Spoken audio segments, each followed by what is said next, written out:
you are, every single one of them. They fight more wars, they pay more taxes, they start more companies than your kids ever will. So shut up with your doubts or inconvenient questions, otherwise we will fire you. So that's what our moral betters on cable news are telling us vehemently. The question is, do they really believe that? Do they really think that all standards are arbitrary and racist, and that everyone from everywhere is exactly the same level of awesome? Well, for an answer, ignore what they say. Take instead a close look at how they live. Do our elites send their own children to colleges with universal admittance policies where everybody gets in? Of course they don't. Their kids go to Harvard and Stanford and Yale. Those are the most respected universities in the world precisely because they're the most selective ones. Harvard's acceptance rate is just a hair above 5%. They brag about how many high school valedictorians they reject. Now, Harvard has countless professors who support open borders and fret about white privilege. Yet how many admissions officers do they have who will admit poorly educated Haitians who can't speak English? Let's see. None. Not a single one. Harvard is famous and admired because it's selective. In other words, because it discriminates on the basis of achievement and ability. If Harvard chose its students the way America chooses its immigrants, our elites wouldn't send their kids there. The cachet would be gone, along with the quality. The same, of course, goes for corporate America. Does Facebook hire by a diversity lottery? Come on. Would Google apply temporary protected status to its own workforce, hiring and keeping thousands of people with no relevant skills simply because they're from impoverished backgrounds? Another dumb question. The people who run Google and Facebook care about their companies, in the same way the people who run Harvard care about their school. The one thing none of them care about is America, which is why they're demanding standards for our country they would never apply to themselves. It is sickening and hypocritical, and we've had enough of it. Going forward, we're going to push this country's elites to live by the standards they espouse. If America must give citizenship to 11 million undocumented immigrants, Harvard ought to give free tuition to 1,100 undocumented students. If it's okay to sneak into your city illegally and use the public services, why is it wrong to live in a dorm at Princeton without being enrolled? Jeff Bezos thinks it's immoral to send dreamers back to their own countries. Okay, why shouldn't Bezos give a few thousand of them high-paying corporate jobs at Amazon? Well, of course he should, immediately. The truth is, our ruling class supports our current immigration policy because for them, it's all upside. They're not standing in line in crowded emergency rooms, or sending their kids to chaotic public schools, or competing for jobs with people who will work for less than they will. For them, open borders mean cheaper labor and bountiful household help.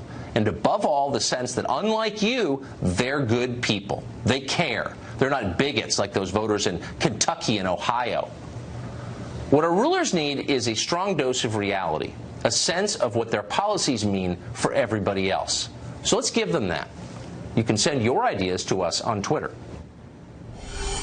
You can do that by sending your tweet to @TuckerCarlson. We're interested in what you think. In the meantime, we're joined tonight by Cesar Vargas. He's both an illegal immigrant and an attorney in New York. Mr. Vargas, thanks for coming on. Tucker, Happy New Year. Happy New Year.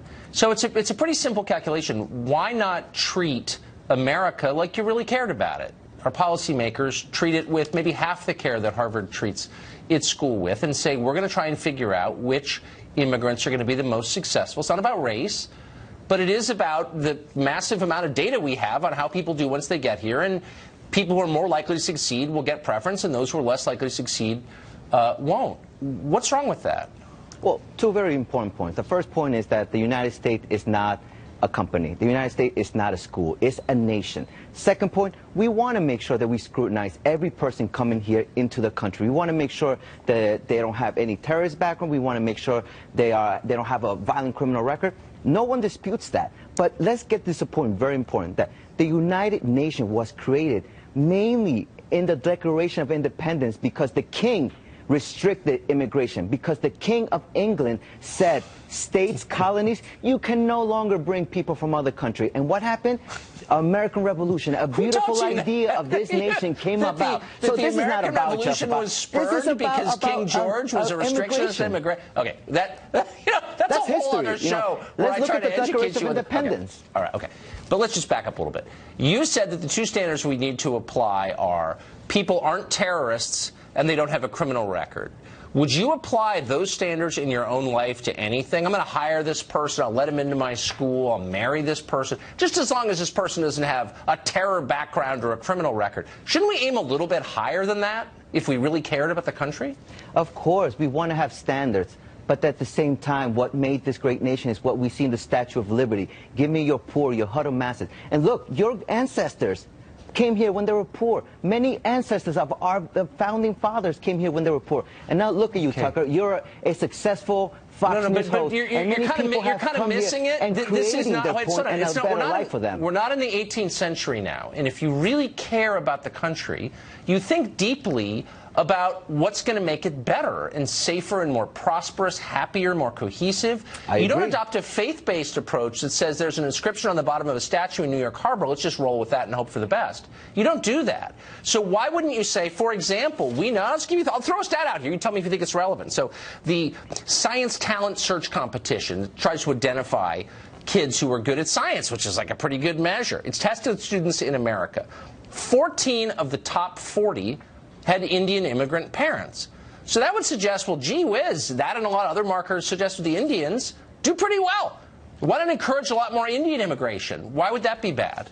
Well, we want to make sure that we attract the best, obviously, but we want to attract people who have a belief of what it means to be American. Someone who believes that if they come here, work hard. That is what makes this nation great. It doesn't mean about people, hey, give me your scientists, give me your engineers. It says if you work hard, you can be an American. Okay, so how about we apply that? No, okay, then we can roll with that too. So we're not going to measure success or intelligence or anything like that, just hard work. So then you wouldn't be against saying, if you're here as an immigrant, you take no public benefit of any kind. You can't go to an emergency room for health care. You can't, I don't know, use emergency Medicaid for your health care. You can't take any kind of program at all, right? Because why would we bring people here and then give them free stuff? Would you be for that? Well, I am for no taxation without representation. You're not for that. You're not for that. If immigrants pay what about taxes, the hard work they part? should be able to get protection. They should be able to get health care if they're paying for their own doctor, if they're paying for their own security. I think that's fair. I think that's what this nation was all about. Would it be fair for the people who own this country, which is its voters, its citizens, to say we're going to do just a really simple cost-benefit analysis on every immigrant? Are you paying in more than you're taking out in services? How about that? And if you're not, you have to leave. Well, what would you think of that? In 2016, undocumented immigrants contributed $2 trillion to the U.S. economy. Don't give me generalizations. Let's be very specific. Hold on. No, slow down. How about in each specific case we say, if you're an immigrant here, really simple, prove that you're producing more than you consume. If you think that's the point, that's the criterion we're going to use, would you be for applying that standard? I'm for the American people. I'm for Republicans, Democrats coming together and come up with a solution. You're not for that standard. Okay, so you don't really make sure that we're working together for a solution. I want to create standards that work for everyone. I want standards. How about standards that work for Americans? Wait, but hold on. It's not for everybody, because America doesn't exist to help the populations of other countries. It exists. The government exists for one reason, and that's to look out for its own people, its voters. It's a democracy, as you may know. So why wouldn't the American people have a right to say we're only admitting people who can demonstrate they make this country better? Not in some general sense, they're all valedictorians and war heroes, but like in a very specific mathematical sense. What would be wrong with that?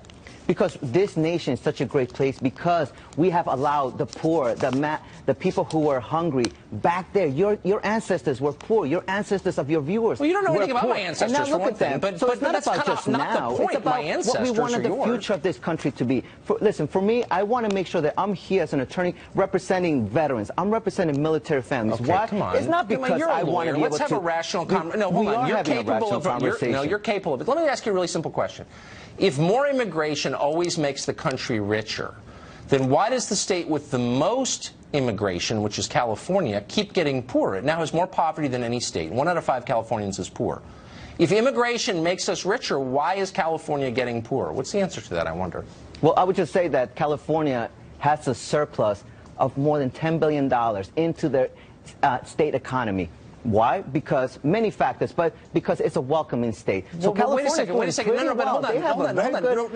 California's gotten poorer. 1 in 5 Californians is poor. That was not the case when I grew up in California. It has the most immigration. So if immigration always makes us more prosperous, why is the opposite happening in California? It's a very simple question. Well, I think there is many factors. I don't think it has to do with immigration. I think it has to do with the fact that we need to manage budgets right. And I think Republicans and Democrats would agree on that. So immigrants is not just they have nothing to do with it. Even though California is now poorer than Mississippi, immigration, which is the main thing that separates California from Mississippi, has no role in that because why? Do you have data on that, or you just kind of don't want to admit it like everyone else? Well, I also don't think that we have data to blame immigrants for every problem of the world. No, we're giving them credit for every success. We're saying this country's rich because of immigrants. Here's a state with the most immigrants. Why is it the poorest state? I mean, am I being crazy? I think it's a fair question.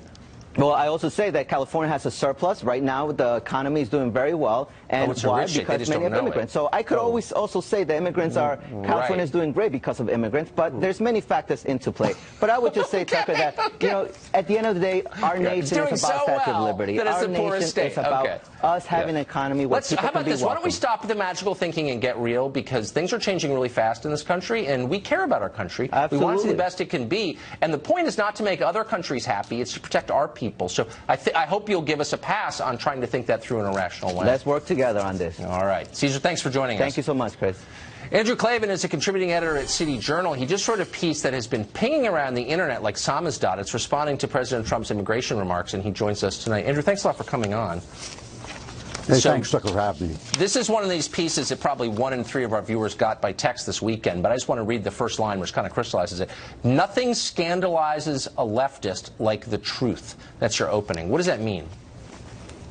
Well, the left has been tremendously successful in making the statement of simple facts seem rude and evil and unkind. So if you come forward and you say, well, men and women are different and have different desires and different career paths, if you say that African Americans commit a disproportionate amount of violent crimes, if you say that Muslims commit a disproportionate amount of terrorism, suddenly they rear back and they start to call you a bigot. They start to say you're racist or sexist or Islamophobic or whatever, until the statement of simple data, things that are just factually true, become unexpressible. You're not allowed to say them. And I don't think conservatives fully appreciate the power of that kind of mental slavery. Conservatives are not very good with culture, and we don't understand the way it wraps itself around your mind and keeps you from saying the things that you're thinking. But shouldn't all American citizens, regardless of political party or philosophy, just by virtue of being American, demand to live by the standard we always have lived by, which is truth as a defense? You may not like it, but if it's true, I have the right to say it. Shouldn't we stand by that? Yes, and it usually, you know, it used to be that the First Amendment and the fact that Americans just tend to be kind of loudmouths and say what comes into their heads, that used to protect us. But the left has been exceptionally good at making sure. I mean, look, we've learned just last week that Twitter is shadow banning conservatives. We've seen how Google fires a guy who states something that's politically incorrect. We've seen Prager University videos banned on YouTube. We know that there is this massive, and when conservative speakers go to universities, they are met by violent resistance. Even if they're very intelligent people like Ben Shapiro or Charles Murray, they're met with violent resistance. The left is very intent on silencing right-wing opinion, and it's very powerful. I mean, you look over what's happening in Europe, where their immigration policies since the war have virtually destroyed their culture. People who come out there and say, well, you know, maybe Islam doesn't fit in England, maybe it doesn't fit in some of the Scandinavian countries, are destroyed. They're made into pariahs. As a result, we saw how in Rotherham in England, at a conservative estimate, 1,400 little girls were raped by Pakistani Muslims because the police themselves didn't want to come out and call them out and say they were afraid of being called racist. So they allowed this atrocity to continue. One of the things that I see when I look at Donald Trump, I'm a very polite guy, and I'm a guy who doesn't like to offend people, just like most of us. One of the things I see that actually works for Donald Trump is his rudeness and his boorishness actually have shattered this prison of political correctness that the left has managed to construct. And I think that's the reason that every word that comes out of his mouth and every tweet that he sends out is such a scandal. I mean, if you turn on CNN over the weekend after his remarks about Haiti and African countries, every one of their anchormen was crying, you know, their little trembly lips and the misty eyes, because it was so intolerable to them that Donald Trump was not restrained by their definition definition of what's cruel and their definition of what's impolite. This is a network where Anderson Cooper called ordinary right-wing Americans, he called them teabaggers. And now when Haiti is insulted, suddenly Anderson, his lip is trembling and his eyes are all misty. It's a form of bullying. It's simply a form of social bullying. Yeah. And I'm grateful for Donald Trump for shattering that, even when he does it in ways that I find kind of appalling. Yeah, I agree completely. Societies that hate themselves this much tend to collapse, and so I'm glad you're fighting against that tendency. Thank you, Andrew. Thanks a lot. That was really a great piece. A pleasure. Thanks.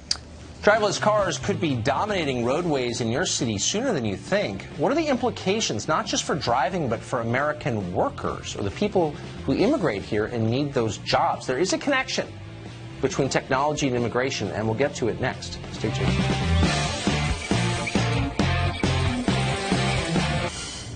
The driverless car revolution could be here sooner than we think. In fact, a lot of revolutions could be here sooner than we think. But in this case, General Motors has requested permission to test drive its Cruise AV car as early as next year. That car has no steering wheel, no pedals. It will truly be self-driving without any human backup. If that test is approved and succeeds, it would send a shockwave through the American economy. And very few people are talking about this, weirdly. But it turns out that more than 5 million Americans earn a living by driving trucks and taxis and delivery vehicles. A lot of these jobs are the last remaining ones that provide a decent living without a college degree. But instead of preparing for this coming wave of unemployment, American elites seem to be determined to import more drivers, even as they make cars driverless. Only 4% of New York City cab drivers, for example, were born in this country. Nationally, 47% of taxi drivers and chauffeurs were immigrants. Is it really wise for this country to import workers for jobs that may go away very soon? It's a real question. Austin Goolsbee is professor of economics at the University of Chicago's Booth School of Business, and he joins us tonight. So, Austin, I think that's a fair question and a real one, but it's not just limited to driverless cars. So I'm sure you saw the McKinsey report recently that said by 2030, 73 million American jobs could disappear because of automation. So let's say that's, hysterical by double. Let's just say it's half that. It still raises questions about our immigration policy. Why are we importing people for jobs that are disappearing? Well, first, let me applaud you, Tucker. I think you should be thinking about these big think issues, and anybody who was going to criticize you for that, I think is wrong. We should be thinking about that. Now, no one seems to be. But...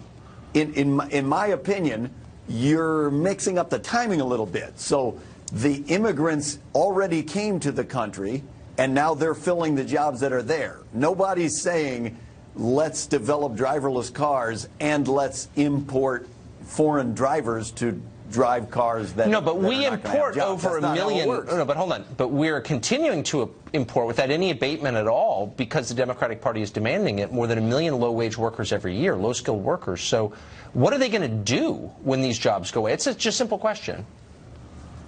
Okay, the simple question: for the last 100 years, as jobs have been replaced, we've created jobs in new sectors. So, as automated assembly lines got more and more roboticized, people moved into services. So now some 75–80% of the economy are service jobs. What we've seen in immigration historically is if we are in periods with low employment growth, not that many immigrants want to come to this country. And that's actually a problem. But hold on, for Austin, the what you're leaving out, as an economist, I think you would know this, that at earlier periods where we had these immigration levels, and there's only been one, the social safety net was a fraction of what it is today. You couldn't realistically come to this country in 1913 and expect that your basic needs would be taken care of by the state. It's very different now. It's absolutely not true that there has only ever been one automation or replacement of technology. That's been an ongoing process no, but I'm just for saying, 140 people years. will look, even if and this is actually happening, even if people are coming here and not finding work, they will still live better than they did in Burkina Faso. So why wouldn't they continue to come? It's very obvious, and I don't understand why that's not part of the calculation. Tucker, we're not fighting about illegal immigration. I'm talking about legal immigration. Yeah. I'm talking about legal immigration. And if you look at the immigration that comes to this country, if we do not allow immigration, the native-born population in the United States demographics look just like Japan and China and Western Europe, and we will not have money for Social Security or Medicare. Oh, we won't. Okay, we won't. Not allow some entry of the workforce. First of all, and unfortunately, we don't have time to unpack this. I don't accept that stipulation. But let me ask you this: knowing what we do about the evolution of the American economy becoming more tech-focused. Why aren't we just importing people who have a higher likelihood of succeeding in that sector? We're not doing that. Our immigration policy is based on lettuce picking. Why would we do that in a high-tech world? Well, it's not only based on lettuce picking. Well, it heavily is, actually. It's a perfectly fair point to say, should we have more skilled immigrants? The danger of that, of course, is you would block, say, Doris Salk, who came to this country with no education. She had a child, Jonah Salk, who cured polio. And if you apply the strict criteria so let me just get fact-based for you. Okay, so look, I'm for immigration. Lots of immigrants start companies, as you know. So here's a list of the immigrants who founded billion-dollar startups in recent years. #1 country, India. Then Canada. Then the United Kingdom. Then Israel, Germany, China, France, Ireland, Armenia, Azerbaijan. None of these countries are in the top 5 for immigrants to the United States. There are actually no one's from Haiti, no one's from El Salvador, Honduras, Mexico. There's a massive disconnect between the immigrants who are succeeding in our growing sector and the ones we're importing. What is that? Well, yes and no. You're singling out just Mexico, Central America. The president, as you know, singled out Africa. It's completely not true. There are a large number of entrepreneurs coming here from Africa, educated people. If you look at China and India, the Republican Party has explicitly tried to reduce the amount of immigration. But hold on, wait a second. China. If that's true, then why is Google, the most powerful company in the world, by its own numbers, only employing in its tech side 1% black employees? 1%. I don't understand. I don't understand. Like, either Google is racist, black employees are. No, I'm serious. Google's the most powerful company. No, hold on. What are you saying? I don't. You're saying that a lot of the immigrants from Africa are going into high tech. Then why isn't that reflected? Done very well. Just look at the census. Then why are Google's tech employees, the most powerful tech company in the world, why are they 1% black? What's the answer? Okay. One is, what are the share of immigrants? What are they doing? You're saying what share of Google came from Africa? That's what you're asking? The answer is we have very little immigration from Africa, so there are not going to be not true, a lot actually. of African engineers at Google. That's not true. We have an awful lot of immigration from Africa. That is, you maybe haven't been keeping current on this, and I'm not against African immigrants. I'm just saying, why can't we be thoughtful in how we admit people? That's perfectly valid. As I started, but it's not, it's not happening because your party only cares about we have votes. More skill-based immigration. Tucker, I have no problem. Let's have a rational discussion about that. What the president has proposed, as you know, is limiting immigration of all forms, dramatically reducing the number of high-skill visas. Well, you know who supports less immigration? Reducing the number of it's legal the public who own this country. But whatever. Austin Goolsbee, thank you for joining us. Appreciate it. Thanks for having me, Tucker. As the Me Too movement claims more victims, more women are warning that the whole thing is going too far. One of those women joins us next with her view of it. Stay tuned.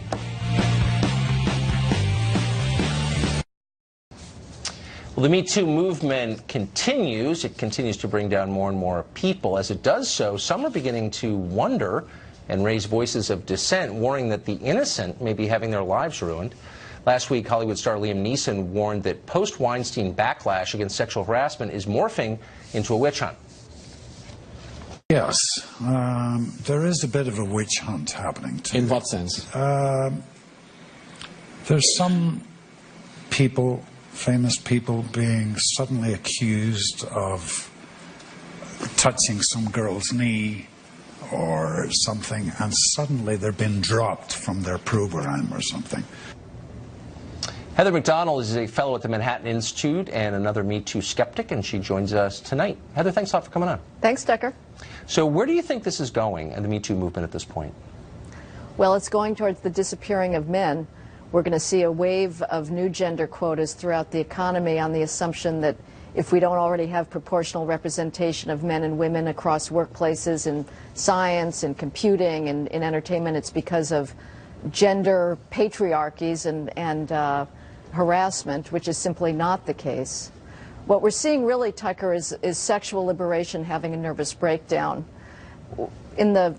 Before sexual liberation hit in the 1950s, you had a set of traditional norms that recognized this basic truth.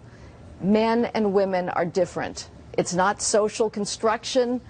Men and women have different biological drives. Their libidos are different. And we had a set of norms that restrained the male libido, norms of gentlemanliness and courtesy and chivalry. And we had a default for premarital sex for females that was no. And that gave females the power to say yes, but they didn't have to negotiate with the male libido at every instance of some drunken coupling. Sexual liberation threw that all out and said men and women should go mano a mano on the sexual battlefield. They're equal in their desires, equal in their responses to casual sex.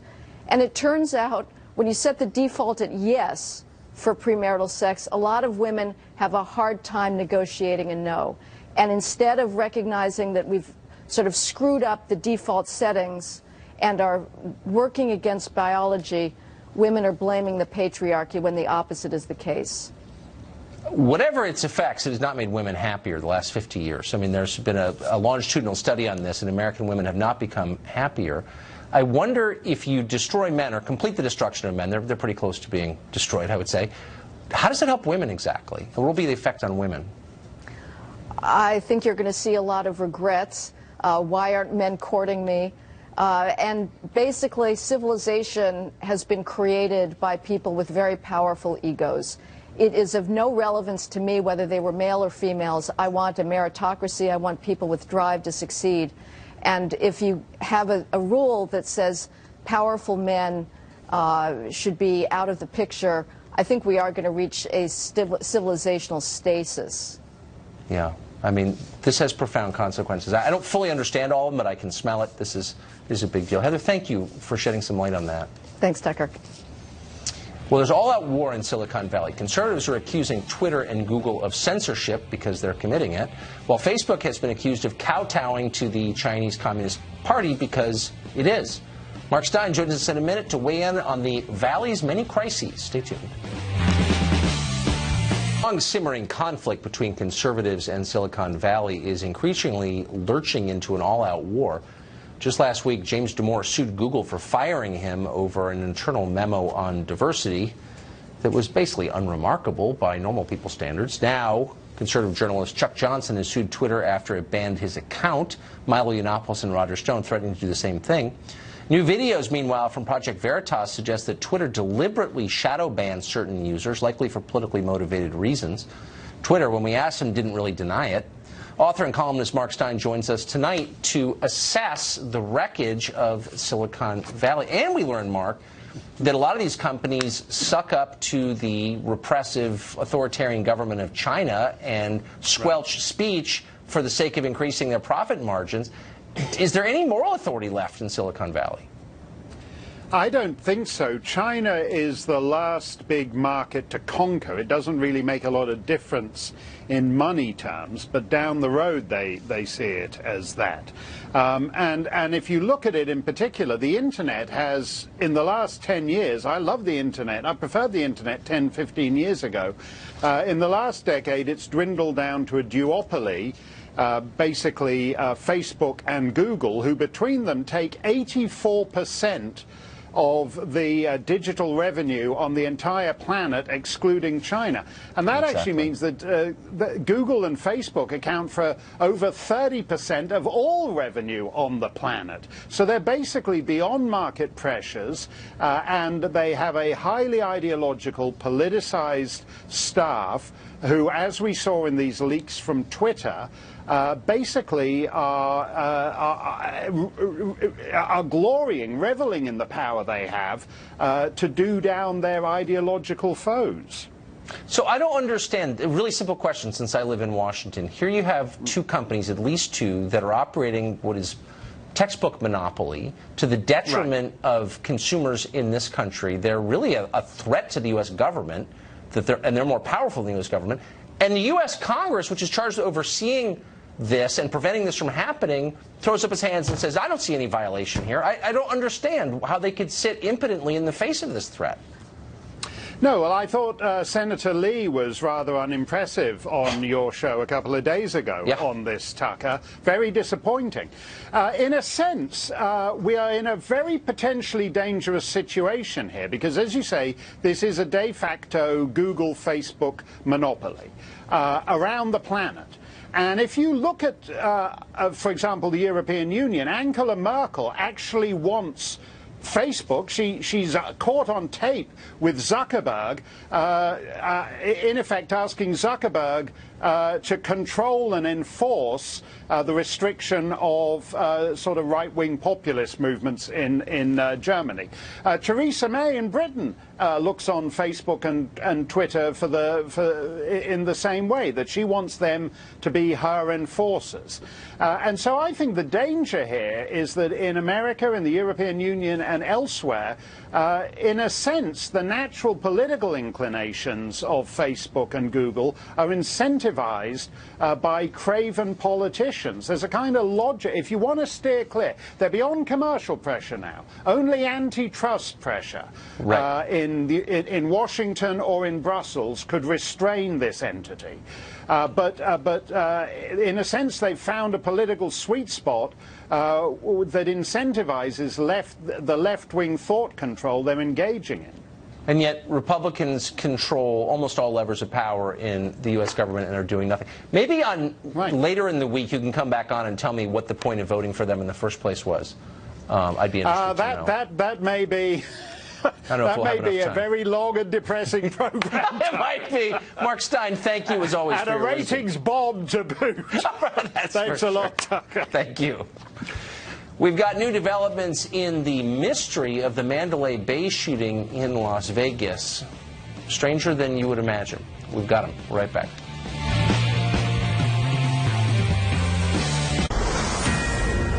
This is a Fox News alert. There's a ton of new information coming out in the Las Vegas shooting investigation, the months-long one. Charlie Min is a documentary filmmaker who's investigating the case. He joins us, but we'll start with former Secret Service agent Dan Bongino, who was talking to his sources tonight. Dan, what have you learned? You know, Tucker, there's two big outstanding questions right now, right? The first is obviously motive. Why does a guy like this engage in one of the largest mass murders in American history? And although the motive is still unclear, and I can't absolutely confirm anything, I believe that there's a high probability in the end you're going to see something that looks like some form of radicalization. Now, what that radicalization was, it's always associated with, of course, Islamic terror, given the threat environment. That may not be it. It may be some kind of political motivation as well. But motive is obviously outstanding. And one more quick point on this, Tucker. I don't think the target selection here was random. The fact that it was a country music concert, the fact that it was Las Vegas, I don't think this was random, and I think may, in fact, when this all comes out in the wash, be a factor. And it's one other quick thing on this, the second point. Was he alone? Now, it's pretty obvious he was the lone gunman in this case, based on all the evidence we have. But that's not what I'm asking. Was he alone, or did he have some kind of support structure in place? Again, I think when a lot of this gets fleshed out and we see the reports start to become public, I have a really hard time believing that it's going to indicate that he was the only person involved in this. There has to have been some level of the logistical support or operational support somewhere in this. Well, one indication of that, Charlie, are these email accounts that Paddock apparently maintained that we learned about a couple of days ago, from which he sent emails from one to the other, basically addressed to another person. That person's not named, but he was clearly writing to someone else. They were not just notes to himself. What do you make of that? This is very bizarre, Tucker, and it's really been bizarre since day one. My understanding after deep research is that he was emailing himself, which kind of adds to the whole mystery of this whole thing. And, of course, the new development is Mary Lou Danley admitted to investigators that her prints will be on the ammo. So I think she's in big trouble right now. And this kind of is an instant replay to the Pulse nightclub tragedy where the significant other on that case will be going to trial in Orlando March 1st. Very interesting to see what's going to happen with Mary Lou Danley, the girlfriend of Mr. Paddock. So to the two questions that Dan asked, which are obviously key questions, I would add a third, which is, did federal or state authorities have any knowledge at all of Paddock? Had they had contact with him in any way? Were they aware of him before the shooting? Do we know anything about that? Not to my knowledge, no. The FBI has said that They now know that there was a lot of ammo in the residence of the shooter, which to me is not very revealing and not shocking news to anybody. Right. No, and especially not in this case. So, Dan, do we have any, and I don't want you to speculate or get over your skis at all because it's too important and we don't want to muddy it with things we don't know for certain. Sure. But do you have any understanding of why it's taking so long to get basic information out of this investigation, and any indication as to why it seems to be conducted in this kind of haphazard, sloppy way? You know, I do, and I always appreciate you wanting to stick to what we know. I mean, Yeah. I think that helps, despite the fact that the government has been, I think, unnecessarily cryptic about this, which has fostered a bunch of conspiracy theories. Tucker, think about it here, just from on plain speak. There is a very serious economic and financial incentive for a lot of the, potential secrets in this case to be kept quiet for a while, and to keep this off the front pages until the news blows over. I mean, it's very obvious. It doesn't take a conspiracy theorist to figure out you're one of the major tourist attractions in the world, Las Vegas. There's a lot of outdoor activity on the Strip. You don't want on the front page of every paper from now to perpetuity the fact that you could be the subjected to sniper fire from a building in the Las Vegas Strip. No, I know. I mean, big companies should not have influence in criminal investigations. I mean, that's like justice 101. I'm not justifying it. No, I think you're right, but you're right. That's clearly what's going on, and I don't even want to think that that's true, but it clearly is, and it's distressing. Gentlemen, thank you both for that update. We'll be back, I think, with a lot of those. Meanwhile, Hawaii, the state, had 30 minutes of panic over the weekend, as you saw, after officials mistakenly reported an incoming ballistic missile. That's bad, but what did they do about it? What happened to the guy who made that mistake? We've got an update coming up. Well, the state of Hawaii suffered a brief, terrifying panic over the weekend when the island's emergency distress system mistakenly warned people that a ballistic missile, presumably from Asia, was inbound. Despite causing a major panic, officials have quickly labeled the whole affair just an unfortunate accident. Someone pushed the wrong button, they said, and they tried to move on. Should they move on, though? John Fund is a national affairs columnist for National Review, and he says someone should lose his job over this mess. John Fund joins us tonight. John, I think it's a very fair point. Has it always been the custom in the United States that when you commit some massive screw-up at work, everything is fine? I mean, when did that start? Well, I think 2001 was a watershed. After 9/11, we had 18 intelligence agencies who failed to detect the terrorist attacks. Yeah. As far as I know, no one got fired, no one got demoted, and no one resigned.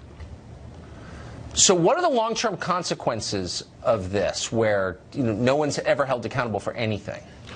Your earlier show segments, a slow decline in civilization. If people won't take personal responsibility, if we don't hold people to certain standards of behavior and performance, we go downhill. So if your job is to maintain or operate an emergency alert system and you accidentally tell people they're about to die in a nuclear holocaust launched by North Korea, what should happen to you? Like, should you keep your job? Well, right now the guy has been temporarily reassigned. I think more disciplinary action is necessary. But the guys above him really failed.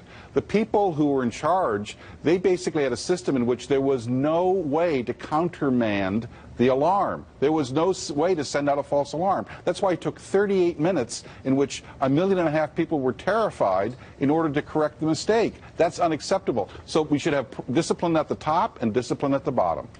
So, by the way, just for the record, since we're on this subject, there's a lot of speculation about what actually happened. We're buying the press the wrong button explanation?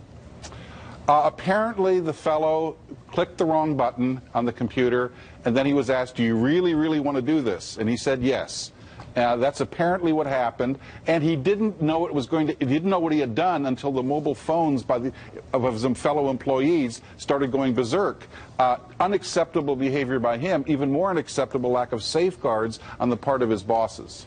Yeah, maybe this is why you're more likely to die in your job as a federal employee than to be fired. I don't know why I'm laughing. It's not funny. John Fund, thank you for pointing that out. Certainly in the state of Hawaii, that's true. Exactly. Good to see you. Sadly, our show is over. An hour slept through our fingers like sands through an hourglass. Tune in every night at 8 to the show that is the sworn enemy of lying, pomposity, smugness, and groupthink. Don't forget to DVR it if you can figure out how that works. And if you can, good luck. And again, We said at the beginning of the show, we're going to try to make the people who run this country, its elite institutions, live by the standards they have set for the rest of us, which is no